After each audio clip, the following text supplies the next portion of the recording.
Rich CEO marries plain girl for $1 million bet, then she reveals the truth. The champagne flutes clinked, crystal echoing against crystal, a symphony of wealth and privilege. But in the corner of the opulent ballroom, Emily Carter felt a chill that had nothing to do with the perfectly chilled bubbly. She smoothed down the simple, borrowed dress she wore, a stark contrast to the designer gowns swirling around her. Tonight, she was an anomaly, a whisper in a room full of shouts. She was here because of a bet. A cruel, heartless bet made by a group of bored billionaires, with her as the unwitting pawn. Alistair Sterling, CEO of Sterling Industries and one of the most eligible bachelors in the country, was at the center of it all. He was known for his ruthless business acumen, his icy demeanor, and his complete lack of interest in anything that didn't directly benefit his bottom line. Tonight, that bottom line included a $1 million wager. Could he convince the plainest, most unremarkable woman in the room to marry him within a month? Emily had overheard the crass conversation, the laughter that followed, the casual tossing around of her life as if it were a poker chip. She should have walked away and disappeared back into the anonymity she preferred. But something in Alistair's eyes, a flicker of something she couldn't quite decipher, vulnerability, perhaps, or maybe just boredom, had stopped her. And when he'd approached her, his proposal as outrageous as it was, she'd found herself saying yes. Now, standing in this gilded cage, surrounded by judging eyes and hushed whispers, Emily wondered if she'd made the biggest mistake of her life. Or was this the beginning of something else entirely? Something that would shatter the carefully constructed world of Alistair Sterling and reveal a truth far more complex than a simple bet? The air crackled with unspoken tension, a silent promise of the storm to come. The game had begun, but the rules were about to change. Emily Carter was a ghost in her own life.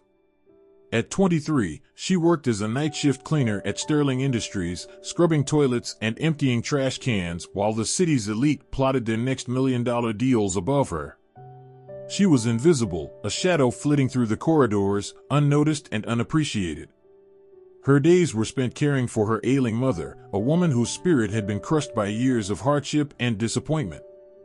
Their small apartment, nestled in a forgotten corner of the city, was a world away from the glittering skyscrapers and penthouse suites that dominated Alistair Sterling's existence. Emily's dreams were small and modest, to pay off her mother's medical bills, to maybe, one day, take a pottery class. She had long ago abandoned any aspirations of romance or excitement. Her life was a cycle of work, worry, and quiet resignation. She was used to being overlooked, to being the subject of pitying glances or outright disdain. Alistair Sterling, on the other hand, was accustomed to getting everything he wanted. At 38, he had built his empire from the ground up, crushing rivals and amassing a fortune that most people could only dream of. He was a man of sharp angles and cold calculations, his emotions buried beneath layers of ambition and control. He moved through the world with a detached arrogance, his blind eyes seeing only the numbers, the profits, and the endless possibilities for expansion. His circle of friends, equally wealthy and equally jaded, amused themselves with extravagant parties and increasingly outrageous bets. They were collectors of experiences, of people, treating life as a game to be won, regardless of the cost. Alistair rarely participated in their frivolous games, preferring to focus on his work. But tonight, something had shifted. Perhaps it was the emptiness he felt, the hollowness that even his vast wealth couldn't fill. Or perhaps it was simply the challenge, the thrill of proving his dominance once again. The bet had been proposed by his oldest friend, Julian Thorne, a man whose envy of Alistair was as palpable as his forced camaraderie. Julian had spotted Emily cleaning the restrooms during their pre-party preparations, her plainness a stark contrast to the polished perfection of their usual companions. He joked about Alistair's inability to attract a real woman, and the bet was born. Alistair, never one to back down from a challenge, had accepted, his pride stung by Julian's insinuation. He saw Emily as a means to an end, a tool to silence his critics and reaffirm his power. He had no idea that she was about to dismantle his entire world. The proposal itself was a masterclass in cold efficiency. Alistair had found Emily in the nearly deserted employee cafeteria, her hands still damp from washing dishes. He hadn't bothered with pleasantries or introductions. He simply laid out the terms of the bet, his voice devoid of any emotion. "I need a wife," he stated, his blind eyes seeming to stare right through her. "A temporary one. 1 month. In exchange, I'll pay off your mother's medical debts and give you enough money to live comfortably for the next 5 years." Emily had stared at him, speechless. She'd initially thought it was a cruel joke, a prank orchestrated by the wealthy elite to humiliate her further. But Alistair's expression was unreadable, his posture rigid. He was serious. "Why me?" she finally managed to ask, her voice trembling. Alistair shrugged a dismissive gesture that spoke volumes about his indifference. "You're convenient. Unremarkable. No one will suspect it's a sham. And you need the money." The insult stung, but the desperation in her heart outweighed the humiliation. Her mother's health was deteriorating rapidly, and the bills were piling up faster than she could earn. This was a lifeline, a chance to save her mother and escape the crushing weight of poverty. "What do I have to do?" she asked, her voice barely a whisper. "Attend a few social events. Pretend to be in love with me. Convince my associates that this is a genuine marriage. And most importantly," he added, his voice hardening, "don't ask any questions." The conditions were clear, the stakes even clearer. Emily knew she was walking into a dangerous game, a world of deception and hidden agendas. But she also knew she had no choice. She was trapped, caught between her desperation and Alistair Sterling's cold ambition. "I accept," she said, the words feeling like a surrender. Alistair simply nodded, a flicker of something that might have been satisfaction crossing his face. He pulled out a contract, pre-written and legally binding. Emily scanned it, her mind reeling. It was all there, the terms of the agreement, the financial compensation, the confidentiality clauses. It was a transaction, a business deal, nothing more. She signed her name, the ink sealing her fate. At that moment, Emily Carter ceased to exist. She became a pawn in Alistair Sterling's game, a temporary wife in a marriage built on lies. But she also held a secret, a truth that Alistair was completely unaware of, a truth that would eventually turn the tables on him and his carefully constructed world. The whirlwind began immediately. Alistair orchestrated a lavish, impromptu wedding at his penthouse, inviting his inner circle and a select group of media representatives. Emily was given a makeover, her plain clothes replaced with a designer gown that felt alien against her skin. She was instructed on how to behave, how to speak, and how to pretend. The wedding itself was a blur. Emily felt like an actress on a stage, playing a role she hadn't rehearsed. She recited the vows, her voice echoing the emptiness she felt inside. Alistair's hand was cold and unyielding as he slipped the diamond ring onto her finger. The kiss was perfunctory, a brief pressing of lips that lacked any warmth or affection. The guests, a mixture of curious onlookers and skeptical acquaintances, whispered their doubts and speculations. Julian Thorne watched with a smug smile, convinced of his victory. He saw Emily as a simple, easily manipulated pawn, a guarantee of his $1 million prize. But as the days turned into weeks, something unexpected began to happen. Emily, forced to inhabit this new reality, started to see beneath the surface of Alistair Sterling. She observed his interactions with his staff, his ruthless efficiency in business meetings, and his surprising moments of solitude when he seemed to shed his icy exterior. She discovered that his blindness was not a recent affliction. He had lost his sight in a car accident years ago, an accident that had also claimed the life of his fiancée. The tragedy had hardened him, turning him into the cold, calculating man he was today. Emily also began to navigate the treacherous waters of Alistair's social circle.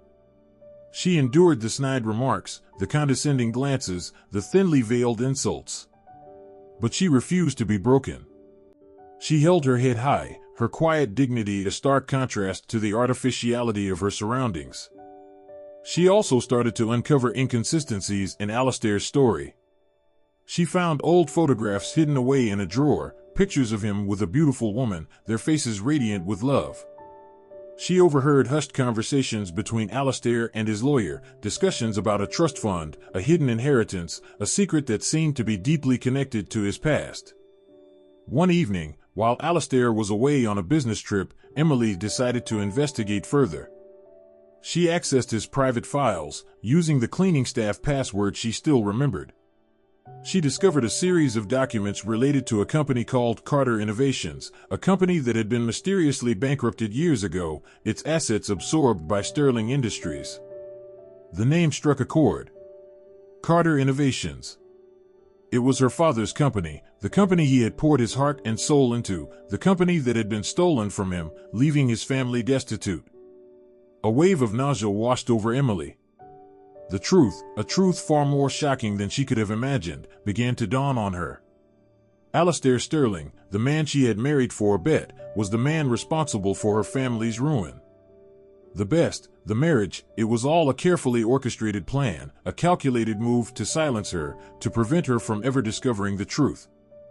He had used her desperation, her vulnerability, to control her, to keep her quiet. But Emily was no longer the naive, easily manipulated woman he had thought her to be.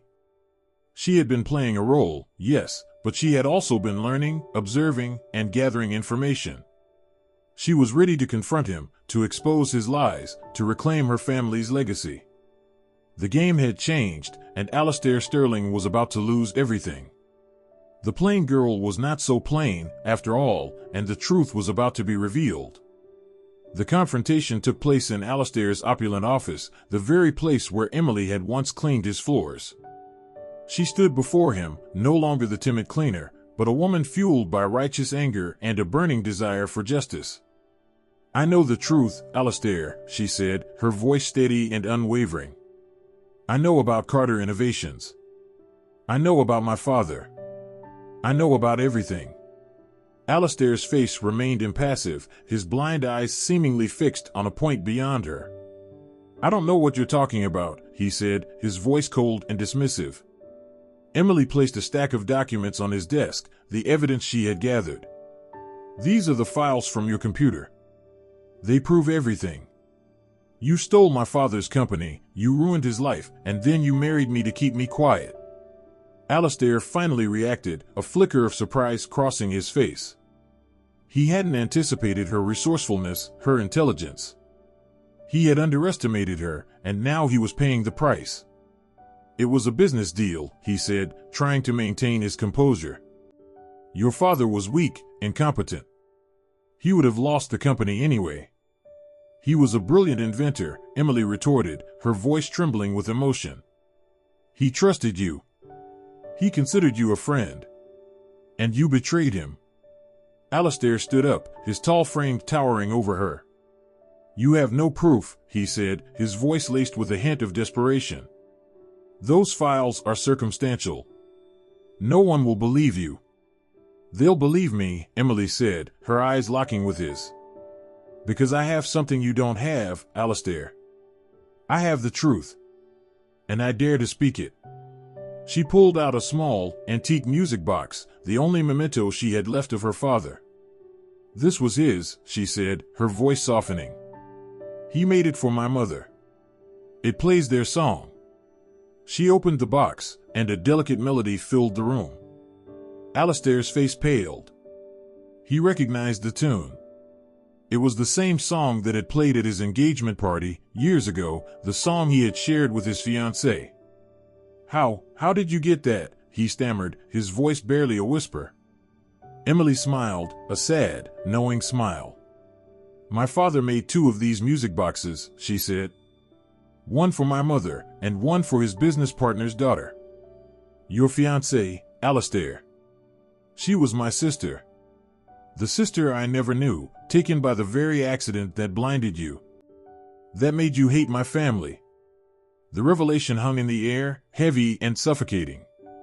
Alistair's carefully constructed world crumbled around him. The best, the marriage, the lies, it was all for nothing. He had sought to control Emily, to silence her, but he had inadvertently revealed his own deepest secret, his hidden pain. The aftermath was swift and decisive. Emily, armed with the truth and the support of a sympathetic media, exposed Alistair's crimes to the world. The Sterling Industries empire, built on a foundation of lies and deceit, began to crumble. Investors pulled out, stocks plummeted, and Alistair was forced to step down as CEO. Julian Thorne, the architect of the ill-fated bet, lost his $1 million and his reputation. He became a pariah, shunned by the very society he had once sought to impress. Emily, however, did not seek revenge. She used the settlement she received from Sterling Industries to rebuild her father's company, honoring his legacy and his innovative spirit. She also established a foundation to help other families who had been victims of corporate greed and corruption. As for Alistair, he was left with nothing but his regrets. He had lost his empire, his reputation, and the woman he had unwittingly come to respect. He had sought to use Emily as a pawn, but she had become his queen, checkmating him in a game he hadn't even realized he was playing. Emily visited him once, months after the scandal had subsided. He was living in a small, modest apartment, a far cry from his opulent penthouse. He was a broken man, his arrogance replaced by a quiet humility. "Why did you do it, Alistair?" she asked, her voice devoid of anger, only curiosity. He looked at her, his blind eyes filled with a deep sadness. "I thought I could control everything," he said. "I thought money and power could protect me from the pain. But I was wrong. I lost everything, including the one person who could have shown me a different way." Emily nodded, understanding. She had seen the vulnerability beneath his icy exterior, the flicker of humanity that had been buried beneath years of grief and ambition. "It's not too late to change, Alistair," she said. "It's not too late to find redemption."